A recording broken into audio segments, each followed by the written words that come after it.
I am Rebecca. I am 28 years old and work in the sales department of a system-related company. My company has a lot of business trips and I work overtime every day. The work itself is harsh, but what's worse is that most of the employees, including the president, have a sloppy attitude towards work. Especially, Mr. Morris, the manager who is my boss, was too bad. He would dump his work on his subordinates and not go to sales, and spend the whole day browsing the internet at his desk. In such an environment, I tried to achieve results with a serious attitude. However, for some reason, Mr. Morris didn't seem to like me. Finally, he caused a big incident that involved the company beyond my imagination. I hate to say it myself, but I was one of the few employees who worked hard since I joined the company. People who worked diligently quit one after another because they couldn't stand the terrible working conditions. As a result, the company's performance gradually declined. But the president didn't try to change the situation and didn't seem to have a sense of crisis. The word of job change was always on my mind, but I couldn't take the first step. I desperately worked on system development and ran around for sales every day because I joined the company with great expectations. And as I was working quietly by myself as usual, Mr. Morris called my name. Whenever Mr. Morris called me, nothing good ever happened. Because he was the most troublesome person in this department. He would steal the credit from his subordinates or blame them for his mistakes. It was a daily occurrence. I went to Mr. Morris's desk cautiously when he called my name. He told me to go on a business trip as his proxy from tomorrow. Apparently, he had received a request for system improvement from a client he was in charge of. But I had a lot of work to finish by the end of this week. I told him that, but he said it wouldn't be a problem if I finished all my work by today. There was a lot of work and I didn't know if I could finish it by today. When I hesitated, Mr. Morris told me not to disobey my boss's orders and used his position to pressure me. He also said that he had already contacted the other party and told them that I would be coming as his proxy. So I had no choice but to go on a business trip as Mr. Morris's proxy. I couldn't afford to inconvenience the other party, so I reluctantly agreed. Then he smiled triumphantly and told me to listen to him obediently from the beginning. That day, I worked until late at night and somehow finished my work and headed to the destination the next day. The person in charge of the client company was a very successful salesman who had a good reputation. As soon as I reviewed the system and made changes to make it easier to use, he was very satisfied and praised me for my excellent work. I've asked your company to review the system before, but I've never seen anyone as talented as you, Rebecca! He complimented me so much that I was happy. I was hardly ever appreciated for my work in the company, so I was so happy that I teared up. The client manager who saw me introduced me to someone. She was someone who might have a big impact on my future life. She told me to think about it and gave me her contact information. And 3 days later, when I returned from the business trip, exhausted and worn out, I saw a shocking sight. My desk was gone. I couldn't comprehend the situation and stood there dumbfounded. Mr. Morris came up to me with a smirk on his face. He told me not to come into the company as an outsider. I was too tired from the business trip and the daily overtime to think clearly. I asked Mr. Morris, who was still yelling at me to get out, what was going on. He said, "You didn't come to the company for 3 days, but you came back now. How dare you suddenly slack off your work? Do you think you can get away with it? We don't need useless employees like you. You're done." I didn't understand what he meant, and I asked him why I was slacking off when he asked me to go on a business trip. He said, "The client you went to was originally my responsibility, you know?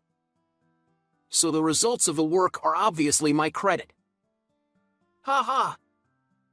I told the upper management that I went on a business trip and did the work. I couldn't believe his words. I panicked and said that it was impossible for him. He laughed maliciously at me. Do you think that common sense works in this company? You were obedient at first, but you became rebellious lately. That's your fault.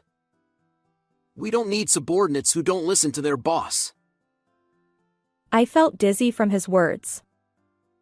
I worked hard every day, but this was too much. I started to tremble with anger at his outrageous behavior. He continued arrogantly. By the way, I thought you quit because you didn't come to the company. You're useless anyway, so I processed your resignation letter. It is impossible to submit a resignation letter without the person being present. When I asked what was going on, Mr. Morris said he had submitted a resignation letter on my behalf without my consent. And to my surprise, the president accepted it. At this point, I was so disgusted that I couldn't close my mouth. I don't care what happens to this company anymore. I swore in my heart that I would send this selfish and tyrannical Mr. Morris and the company to hell. You're ready for this, huh? I won't show any mercy. As I remained silent, Mr. Morris got carried away and continued. I feel refreshed now that there's no one like you who can't be flexible. Of course, don't expect any severance pay, okay? There's no way someone like you who didn't do any decent work can get a proper severance pay. I asked Mr. Morris, who was spouting unbelievable remarks, if he really wouldn't regret it. Why would I regret anything? Just get out of here. You're useless now. He laughed loudly. Is that so? Then I'll ruin this company. When I said that, Huh? he looked puzzled and couldn't understand. Hey, did you go crazy after becoming unemployed all of a sudden? There's no way you have that kind of power. He yelled at me. You'll regret it for sure, I said and left the company. And I headed to a major system company with my feet. It was a company run by a close friend of the manager I met at the business trip destination that Mr. Morris ordered me to go 3 days ago. I called the contact number I received from the manager. Then, a female president with a crisp voice answered me. When I explained the situation, she invited me to the company and talked to me in person. And I told her what happened at the company. She was very angry at the terrible response of the company. And she made me an offer and told me a surprising fact. A few months later, I woke up to the sound of my cell phone ringing many times in the morning. When I checked the call history, it was from my former workplace where I was fired. There were already more than 30 missed calls on my cell phone, and when the phone rang again, I reluctantly answered it. Then, Hey, what the hell is going on? I heard Mr. Morris's voice shouting at me. What is it? I think I have nothing to do with your company anymore? I answered with annoyance, and Mr. Morris seemed confused and started talking without any coherence. This morning, the president suddenly said that this company was going to be acquired. And most of the employees might be fired. The president said it was because you were fired. When I heard that, I laughed out loud as I expected. Mr. Morris got angry and asked me why I was laughing. Didn't you know anything about the situation of your company, Mr. Morris? I asked calmly, and he seemed puzzled by what I was talking about. Your company's management was declining year by year, you know? You had fewer and fewer clients than before. And that's why you couldn't maintain your business, right? He denied it and panicked. but I told him that this was an undeniable fact. Of course, the president must have known the situation, but he didn't seem to have any sense of crisis and was reluctant to reform the company and abandoned his responsibility. But I've never heard that we were in such a critical situation before. And there were some companies that wanted to do business with us, right? He was frantic and incredulous. Well, that's true. But wasn't that because the system I made was popular? The reason why the company could keep its business even though the president was like that was actually largely thanks to the system I made. By introducing the system, a lot of waste was reduced and the work was improved, and it was well received by many companies, and it contributed greatly to the company's sales. But that doesn't mean we can be acquired all of a sudden.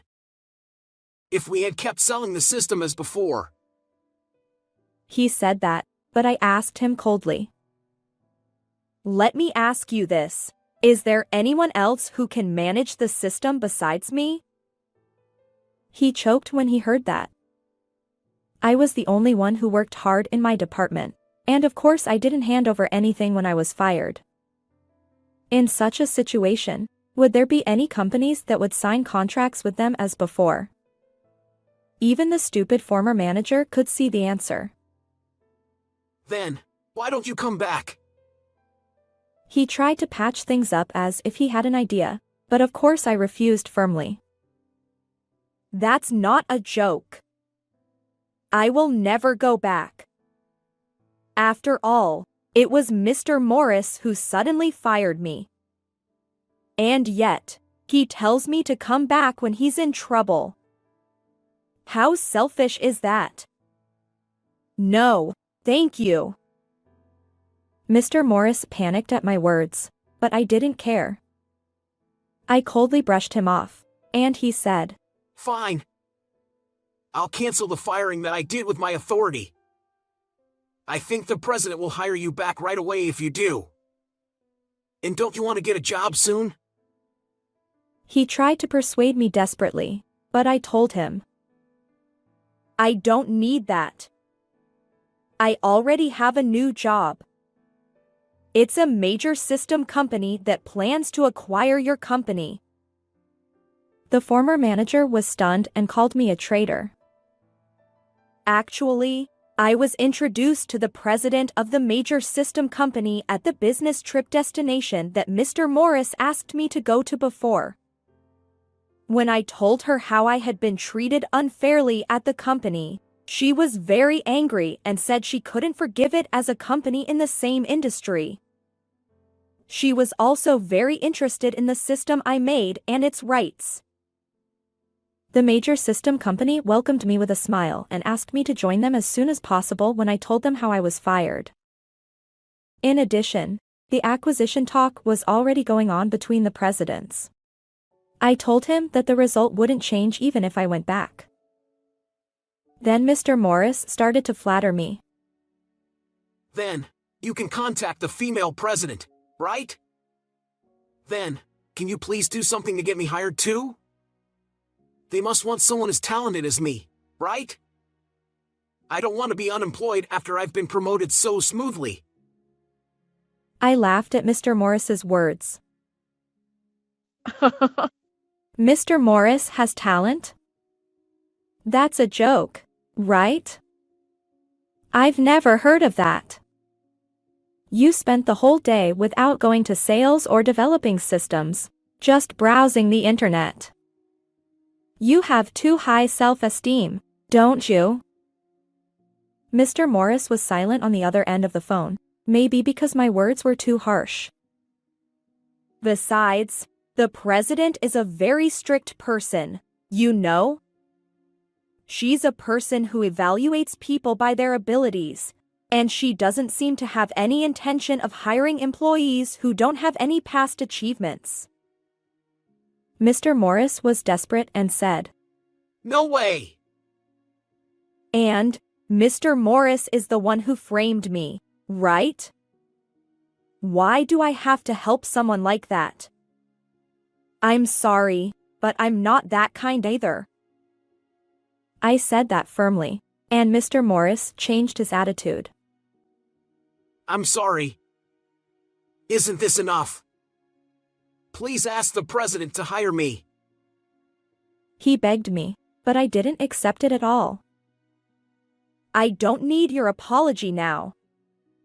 And if you want to work for our company so badly, why don't you take the entrance exam? Well, I think people who have been slacking off will fail. It's time to pay the price for looking down on your work. Give up and accept it. Mr. Morris couldn't say anything at the end. I heard him sniffling on the other side of the phone, so he must be lamenting his miserable future. I was able to tell him everything I wanted to say, and I hung up the phone feeling refreshed. After that, my former workplace was acquired by a major system company as planned. Most of the employees who didn't do any work were fired. A handful of employees who worked hard and achieved results like me were rehired. Mr. Morris also tried to stick around, but of course he had no achievements or results and was fired as well. He lost his job suddenly and panicked to find a new one, but he lacked the experience and knowledge to get a job in the same system industry. He ended up having to live on day labor jobs. The former president also intended to escape alone after being acquired, but he couldn't repay his debts that had piled up from repeated business failures, and he was chased by debt collectors. On the other hand, I got along with my new workplace and was able to work in a much better environment than before. If Mr. Morris hadn't forced me to go on a business trip at that time, I wouldn't have met this wonderful connection, so I'm grateful to him for that. I want to keep working hard and contribute to the new company. How did you like this story? Please also subscribe to our channel. See you in the next video.